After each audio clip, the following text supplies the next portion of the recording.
ஓம் சரணாகத தீனார்த்த பரித்ராண பராயணே சர்வசியார்த்திகரே தேவி நாராயணி நமஸ்துதே. வணக்கம் நேர்களே, இது மகாலட்சுமி ஜோதிடம் வழங்கும் காலச்சக்கரம். உங்கள் அன்பு ஜோதிடர் ஸ்ரீராம்ஜி பேசுகிறேன். அனைவரும் நலமுடன் இருக்கிறீர்களா? நன்றாகத்தான் இருப்பீர்கள், நன்றாக இருக்க வேண்டும். இன்றைய காணொளியில் நாம் காண இருப்பது எப்படி வெல்வது 8ஆம் இடத்தை. இதன் தலைப்பு. பொதுவாக ஜாதகங்களில் பயமுறுத்துகிற மாதிரியான சில துர்ஸ்தானங்கள், அதாவது கெட்ட வீடுகள் அப்படின்னு சில வீடுகளை வச்சுருக்காங்க. இதில் 3, 6, 8, 12 இந்த 4 வீடுகளும் மிக மோசமான ஸ்தானங்கள் அப்படின்னு நம்ம மூல நூல்கள் குறிப்பிடுது. இதில் 3ஆம் வீடும் 12ஆம் வீடும் ஒரு மாதிரி நேக்கு போக்காக போயிடக்கூடிய வீடுகள் தான். பட் 6ம் 8ம் அப்படி இல்லை. கண்டிப்பாக ஒரு மனிதனுக்கு தேவையில்லாத விஷயங்களை கொடுத்து வாழ்க்கையில் துன்பங்கள் சிரமங்களை கொடுக்கக்கூடியவை. அதில் 8ஆம் இடத்தை பற்றி இன்றைக்கி நம்ம கொஞ்சம் பேசலாம். 8ஆம் இடம் அப்படிங்கிறது ஒரு மனிதனை தலைகுப்புற கீழே விழ வைக்கிற ஒரு இடம். உயரத்திலிருந்து கீழே விழுதல் அப்படிங்கிறத குறிப்பிடக்கூடியது. ஸ்தான நாசம் அப்படிங்கிறத இந்த இடத்துல எடுத்துக்கலாம்.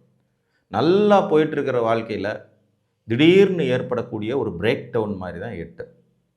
விபத்துகள், கண்டம், நோய், சடுதியில் உயிர் பிரிவது, தலைமறைவு வாழ்க்கை, சிறைப்படுதல், உடல் உறுப்புகளை இழத்தல், அசிங்கம், அவமானம், தொழில் நஷ்டம், மூழ்கி போதல், தண்ணீர் கண்டங்கள், நெருப்பு கண்டங்கள், ஆயுத கண்டங்கள், இத்தனையும் குறிப்பிடுறது 8 தான். இப்போ சொல்லுங்கள், 8ஆம் இடத்தை பார்த்தா பயம் வருமா வராதா? அப்படிப்பட்ட இந்த 8ஆம் இடத்தை நாம் எப்படி வெல்வது? ஒவ்வொரு லக்னத்திற்கும் ஒரு மாதிரியான சூட்சுமத்தை 8ஆம் இடம் சொல்லும். அந்த அடிப்படையில் நம்ம 12 லக்னங்களுக்கு 8ஆம் இடத்தை வெற்றி கொள்வது எப்படிங்கிறத பார்க்கலாம். 8ஆம் வீட்டின் அதிபதி உங்களுக்கு யாராக வருகிறார் என்பதை பொறுத்தும், மற்றும் அது காலபுருஷனுக்கு எத்தனாவது வீடுங்கிறத பொறுத்தும் நீங்கள் அதை குறைத்து கொள்வதன் மூலமாக வெற்றி அடையலாம். ஸோ அந்த அடிப்படையில் மேச லக்னக்காரர்களுக்கு 8ஆம் அதிபதியாக வரவர் லக்னாதிபதியே தான். இது காலபுருஷனுக்கும் 8ஆம் வீடாக இருக்கிறதுனால ரகசியங்கள் குறைவாக இருந்தாலும், கோபத்தை கண்ட்ரோலில் வச்சுக்கிட்டாலும் மேசலக்கணக்காரங்க 8ஆம் இடத்தை வெற்றி கொண்டு விடலாம். புரியுதுங்களா? இது காலபுருஷனுடைய 8ஆம் வீடு, உங்கள் லக்னாதிபதி.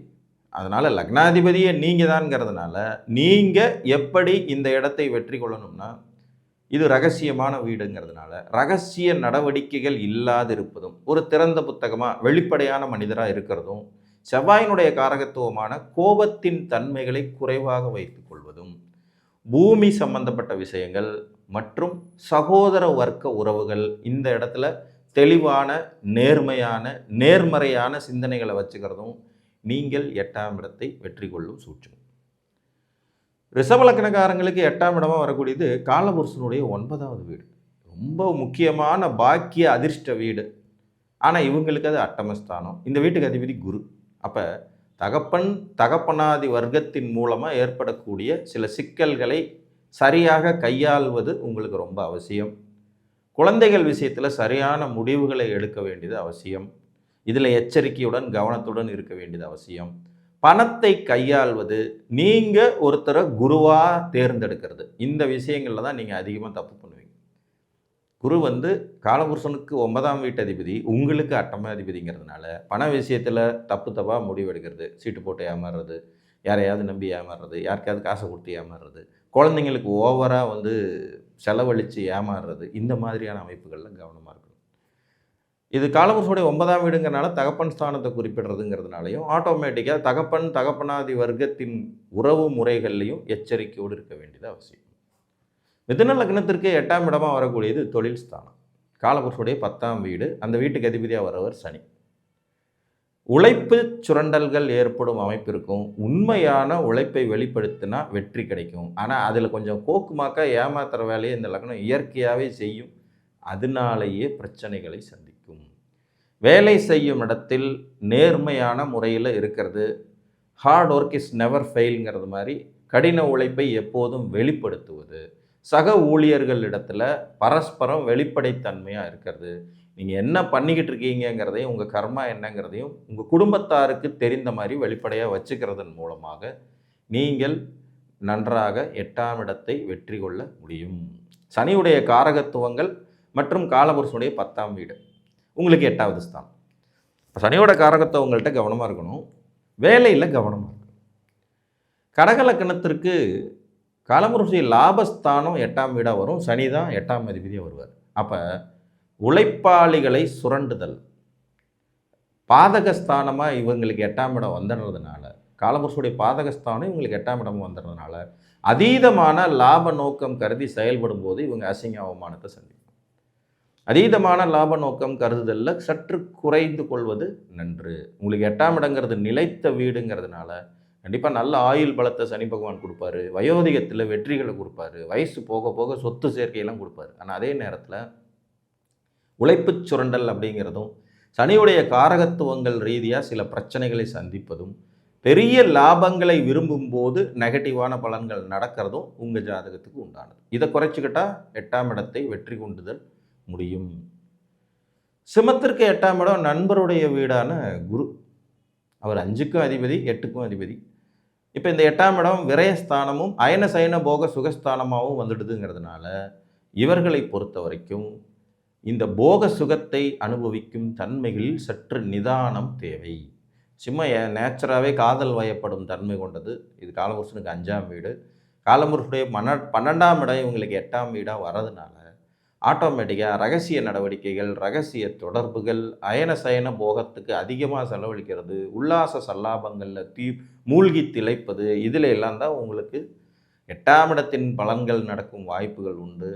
குருமார்களுக்கு துரோகம் இழைப்பது அதுவும் இந்த சிம்ம லக்னத்துக்கு கொஞ்சம் இயற்கையாகவே வரும். இவங்களுக்கு ஒரு விஷயத்தை கற்றுக் கொடுத்தவங்கள்ட்டே இவங்க கைவரிசை காட்டுறதுங்கிறது இதில் எல்லாம் கவனமாக இருக்க வேண்டியது அவசியம். கன்னிக்கு 8ஆம் இடம் செவ்வாயோட வீடு. அவசரத்தனம், முன்கோபம், முரட்டுத்தனம், பிடிவாதம், தலைமை பொறுப்புக்கு வர வேண்டும் என்று நினைப்பது இதெல்லாம் உங்களுக்கு ப்ராப்ளத்தை கொடுக்கக்கூடியது. செவ்வாயினுடைய கோபம் உங்களை சீரழிக்கும். செவ்வாய் சகோதரகாரகன், அந்த உறவுகள் உங்களை சீரழிக்கும்.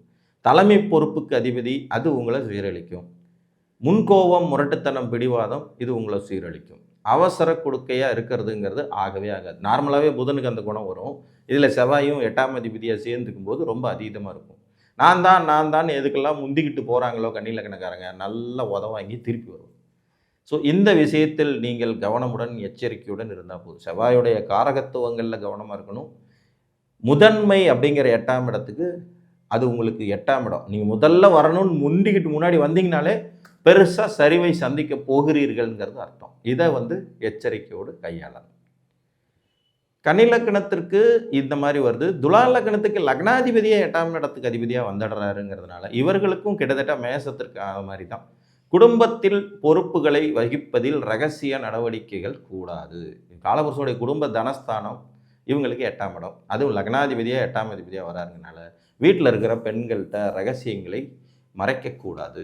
எல்லாத்தையும் ஓப்பனாக வெளிப்படையாக வச்சுக்கிறது உங்களுக்கு 8ஆம் இடம் சார்ந்த கஷ்டங்கள் வருவதை தவிர்க்கும். இளம் பெண்கள் விஷயத்தில் எப்போவுமே எச்சரிக்கை இருங்க. அது கூட பிறந்தவங்களாக இருந்தாலும் சரி, நண்பர்களாக இருந்தாலும் சரி, உங்கள் கூட பணிபுரிகிறவங்களாக இருந்தாலும் சரி, இவங்க உங்களுக்கு என்னைக்காவது ஒரு நாளைக்கு அசிங்க அவமானத்தை கொடுக்கறதுக்கு தகுதி உடையவர்களாக இருப்பாங்க. நார்மலாகவே உங்கள் லக்னாதிபதி 6ல் வலுத்து 8ல் வலுக்கிறவர் சுக்கிரன். இதெல்லாமே ஒரு மாதிரி மறைவு வீடுகள் அப்படிங்கிற போது மறைமுக தொடர்புகளை நேச்சராகவே ஏற்படுத்தி கொடுத்துடக்கூடிய அமைப்பு துலாத்துக்கு உண்டு. கவனம். உல்லாச சல்லாபங்களில் அதிகமாக எண்ணம் போகக்கூடாது. இதுவும் உங்களுக்கு வீழ்ச்சியை தரும். விருச்சிக லக்னத்துக்கு 8ஆம் இடமா புதனுடைய வீடு வருது. இது தொடர்புகள் ஸ்தானம். காலபுருஷனுக்கு புதன் உங்களுக்கு 8ஆம் அதிபதி. படித்தவங்க, அறிவாளிகள், எழுதுதல், இயங்குதல், இயக்குதல், ஒப்பந்தங்கள், கையெழுத்து, பள்ளி பருவத்தில் இருக்கிற குழந்தைகள் இதெல்லாம் உங்களுக்கு அசிங்க அவமானத்தை கொடுக்கக்கூடிய வாய்ப்புகள் உண்டு. ஸோ எப்போதும் ஒரு இடத்துல கையெழுத்து போகிறதுக்கு முன்னாடி 100 வாட்டி யோசிச்சுருங்க. நார்மலாக விருச்சிக லக்னத்தை வெற்றி கொள்ள முடியாது. இவங்க ஒரு 2002ஆம் ஆண்டில் இருக்கிற ஒரு துண்டு சீட்டு பேப்பரை கூட இன்றைக்கு வரைக்கும் பத்திரமா பாதுகாத்து வச்சுட்ருப்பாங்க. 24 வருஷம் ஆயிடுச்சே எங்கே போச்சுன்னு தெரியலன்னு கேட்டால் அதெல்லாம் இல்லைன்னா அந்த 3வது ஃபைலில் 2வது இதில் பின் போட்டு வச்சுருப்பேன் பாருப்பாங்க. அதனால் இவங்க அவ்வளோ சீக்கிரம் 8ஆம் இடத்து பலன்கள் அடைவதில்லை என்றாலும் கூட புதனுடைய காரகத்துவங்கள் ரீதியாகவும், ஒப்பந்தங்கள், எழுதுதல், இயங்குதல் ரீதியாகவும், குழந்தை பருவத்தில் இருக்கக்கூடியவர்கள் ரீதியாகவும் பிரச்சனைகளை சந்திக்கிற வாய்ப்பு இருக்கும். கவனம். தனுர் லக்னத்திற்கு 8ஆம் இடம் சந்திரனுடைய வீடு. இது காலபுருஷனுக்கு 4ஆம் ஸ்தானம். அதிகமாக சுகத்தை விரும்புறது இவங்களுக்கு நெகட்டிவ் பலனை தரக்கூடியதாக இருக்கும். இதில் சந்திரன் 4ஆம் அதிபதியாகவும் வராரு, லக்னாதிபதி போய் 8ல் வலுவும் அடைகிறார், உச்சம் அப்படிங்கிறது. அதனால் இவங்க வெளியேற தயங்கும் போது வீழ்ச்சிகளை சந்திப்பார்கள். பொதுவாக இவங்களுக்கு பூர்வீகத்தில் இருக்கிறது அவ்வளோ சிறப்பாக இருக்காது. பூர்வீகத்தில் இருக்கிறது, சொந்த ஊரில் இருக்கிறது, தாய் தகப்பனுக்கு பக்கத்தில் இருக்கிறதெல்லாம் இவங்களுக்கு 8ஆம் இடத்து வலுவை அதிகப்படுத்தும். வளர்ச்சி இல்லாத நிலை, தொழில் முடக்கம், நஷ்டம், கஷ்டங்கள், துன்பங்கள் போன்றவற்றை தரும் அமைப்பாக இருக்கும். அதே மாதிரி தாயாதி வர்க்க உறவுகள் மூலமாக கண்டிப்பாக ஏதாவது ஒரு வகையில் பிரச்சனைகளை சந்திப்பது, மூத்த சகோதரி மூலமாக ப்ராப்ளங்களை சந்திக்கிறது, மாமியார் வழி உறவுகள் மூலமாக பிரச்சனைகளை சந்திக்கிறதுலாம் இருக்கும். பிரயாணங்களில் கவனமாக இருக்க வேண்டிய ஜாதகம் தனுசு லக்னம். அதே மாதிரி நீர்நிலைகளில் எப்போதும் எச்சரிக்கையாக இருக்க வேண்டும். சந்திரன் தண்ணிக்கு அதிபதிங்கனால கடலில் குளிக்கிறது, அருவியில் குளிக்கிறது, அப்படியே உயரத்துலேருந்து ஜம்ப் பண்ணி தண்ணிக்குள்ளே குதிக்கிறது, இதெல்லாம் செய்யக்கூடாது. இதெல்லாம் செய்யும்போது ஒரு நேரம் போல் ஒரு நேரம் உங்களுக்கு இருக்காது. சடனாக வாழ்க்கையை முடிச்சு போட்டுவிட்டு போயிடும். எனக்கு தெரிஞ்ச தனுசு லக்ன நண்பர் ஒருத்தர், அவர் நிறைய ட்ராவல் பண்ணுவார். நான் அடிக்கடி இந்த விஷயத்தை சொல்லிகிட்டே இருப்பேன். தண்ணியில் உங்களுக்கு கொஞ்சம் ப்ராப்ளம் இருக்கும், எப்போவுமே கவனமாக இருக்கும். ஒரு தனுசு லக்னம், ஒரு ரிஷபராசி வேறு, சந்திரன் 8 கூடையவன் 6ல் உச்சம். குடும்பத்தோடு கடலில் குளிக்க போகிறேன்ட்டு போயிட்டு மாட்டிக்கிட்டார். விளைவு ரொம்ப மோசமான விளைவுங்கிறனால அதை பற்றி நம்ம பெருசாக இது பண்ண வேண்டியது. ரொம்ப வருத்தப்படத்தக்க விஷயங்களெல்லாம் இந்த தனுசுக்கு சந்திரன் நீர் மூலமாக நடக்கும். இவங்களுக்கு 8ஆம் இடத்துலேயே அவர் போய் உச்சம் வேறு ஆகிறார் இல்லையா, அவங்க அப்படி தான் இருப்பாங்க. அவங்க எண்ணங்கள் எல்லாமே இந்த சாகசங்கள் செய்யணும் அப்படின்னு நினைக்கும். மகரத்திற்கு 8ஆம் இடமா காலபுருஷனுடைய சிம்ம வீடு வரும். சூரியன் 8ஆம் அதிபதியாக வருவார். அப்பா வர்க்க உறவுகள், தகப்பனால் கிடைக்கக்கூடிய நன்மைகள், மாமனார்னால் கிடைக்கக்கூடிய நன்மைகள், அரசாங்கத்தால் கிடைக்கக்கூடிய நன்மைகள், அரசு உயர் பதவியில் இருக்கவங்களால் கிடைக்கக்கூடிய நன்மைகள், இதையெல்லாம் மறுத்தாலே மகரம் நல்லாயிருக்கும். எனக்கு வேணாம் சாமின்னு கும்பிடு போட்டு ஒதுங்கிக்கிட்டால் போதும். உங்கள் பூசாரித்தனமும் வேணாம், உங்கள் பொங்க சோறும் வேணாம். இதுதான் மகரத்தினுடையது. பூர்வீகம் ஆகாத நிலை கொண்ட லக்னத்தில் இதுவும் ஒன்று. அதிகாரத்திற்கும் பதவிக்கும் அரசு வேலைக்கும் முயற்சி செய்யும்போது இவங்க கடுமையான மன உளைச்சலுக்கு ஆளாவாங்க. தகப்பனாதி வர்க்க சொத்துக்களை விரும்பும் போதும், பவரில் இருக்கிறவங்கள பகச்சிக்கும் போதும் சிரமங்கள் ஏற்படும்.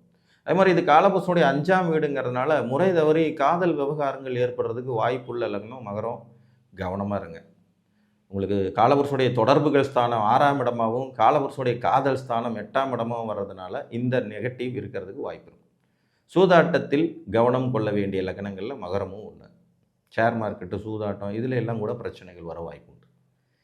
கும்பத்திற்கு 8ஆம் இடமாக வர்றது புதனுடைய வீடு. இது காலபுருஷனுக்கும் 6ஆம் இடமாக வருது. எரியறதியில் பெட்ரோல் ஊற்றுற கதை தான். கடன் விஷயங்கள், பத்திர விஷயங்கள், ஒப்பந்த விஷயங்கள், குழந்தை பருவத்தில் இருக்கக்கூடிய நபர்கள், இந்த மாதிரியான எல்லாத்துலேயும் கவனமாக இருக்கணும். பேப்பர் எழுதுதல், இயங்குதல், எழுதுகோள்கள் மூலமாக, அதாவது எங்கேயாவது ஒரு கடனை மிச்சம் வச்சுட்டு வந்துடுவாங்க. அதாவது புகையையும் நெருப்பையும் கடனையும் மிச்சம் வைக்கக்கூடாதுன்னு சொல்லுவாங்க. இவங்க அடிக்கடி கடனை மிச்சம் வச்சுட்டு அதையே கட்டி தீர்க்கறதுக்கே வாழ்நாள் முழுக்க போராடிட்டு இருக்கிற அமைப்புகள் இவங்களுக்கு நேச்சராகவே இருக்கும். இவங்களுக்கு மட்டும் டிசைனாக எதிரிகள் உருவாவாங்க. காலபுருஷனுடைய 6ஆம் வீடு இவங்களுக்கு 8ஆம் வீடு. மறைமுக எதிரிகள், ரகசிய எதிரிகள், உயிரையே எடுத்துடக்கூடிய அளவுக்கான கொலைபாதக செயல் செய்யக்கூடிய எதிரிகள்லாம் உருவாகிறதுக்குன்னு கும்பம். ஸோ இந்த விஷயத்தில் ரொம்பவும் கவனம், எச்சரிக்கையுடன். புதனுடைய காரகத்துவங்கள் ரீதியான கவனமும், காலபுருஷனின் 6ஆம் வீடு உங்களுக்கு 8ஆம் இடமாக வர்றதுனால கடன்கள் விஷயத்தில் எச்சரிக்கையோடு இருப்பது, செக்கு மோசடி, கையெழுத்து போடுறதுக்கு முன்னாடி 1000 தடவை யோசிக்கிறது, இதில் நீங்கள் கவனமாக இருக்கணும். மீனத்தின் அட்டமஸ்தானம் காலபுருஷனுடைய 7ஆம் வீடு, சுக்கிரனுடைய வீடு. பெண்கள்னால பிரச்சனை ஏற்படுறது, ரகசிய தொடர்புகள் ஏற்படுறது, ரகசிய நடவடிக்கைகள் ஏற்படுறது, உல்லாச சல்லாபங்களால் அசிங்க அவமானங்களை சந்திக்கிறது, இளம் பெண்களுக்காக தங்கள் வாழ்க்கையை தொலைத்து விடுவதுங்கிறது மாதிரியான அமைப்புகள் எல்லாம் இருக்கும். இதில் இது காலபுருஷனுடைய 7ஆம் இடங்கிறதுனால சமுதாயம் சார்ந்த விஷயங்கள்லையுமே நீங்கள் கொஞ்சம் எச்சரிக்கையாக இருக்கணும். தொடர்புகளை நிறையா ஏற்படுத்தக்கூடிய அமைப்பு சுக்கிரனுக்கு உண்டு. அவர் உங்கள் லக்னத்தில் உச்சம் வேறு ஆகிறார். அட்டமாதிபதி உச்சம் பெறும் லக்னம். இந்த தனுசு லக்னம் மீன லக்னத்துக்கு ஒரு ஒற்றுமையை பாருங்கள். தனுசு லக்னத்துக்கு 8ஆம் இடத்துல போய் லக்னாதிபதி உச்சமாவார். மீன லக்னத்துக்கு அட்டமாதிபதி லக்னத்தில் உச்சமாவார். இது ரெண்டுமே குருவுடைய வீடுகள். ஆனால் இவங்களுக்கு மோசமான வீடுகளின் அதிபதிகள் வலுப்பெறுவாங்க நேச்சுரலாக. அதுதான் இந்த உபய லக்னங்களின் பலகீனம். ஸோ இவர்கள் பெண்கள் விஷயத்தில் மிக மிக மிக கவனத்துடன் இருக்க வேண்டியதும், தொடர்புகள் விஷயத்தில் கவனத்துடன் இருக்க வேண்டியதும் ரொம்ப அவசியம். கொஞ்சம் உல்லாச சல்லாபங்களை நிதானத்துடன் கடைபிடித்தல் அவசியமாகும். மீண்டும் இந்த பாயிண்ட்டுகளை நீங்கள் சரியாக யூஸ் பண்ணிக்கிட்டீங்கன்னா உங்கள் 8ஆம் அதிபதியை வெற்றி கொள்ள நிச்சயம் உங்களாலும் முடியும் என்று கூறி மீண்டும் ஒரு காணொலியில் உங்களை சந்திக்கும் வரை உங்களிடமிருந்து அன்புடன் விடைபெற்றுக் கொள்வது உங்கள் அன்பு ஜோதிடர் ஸ்ரீராம்ஜி. நன்றி, வணக்கம்.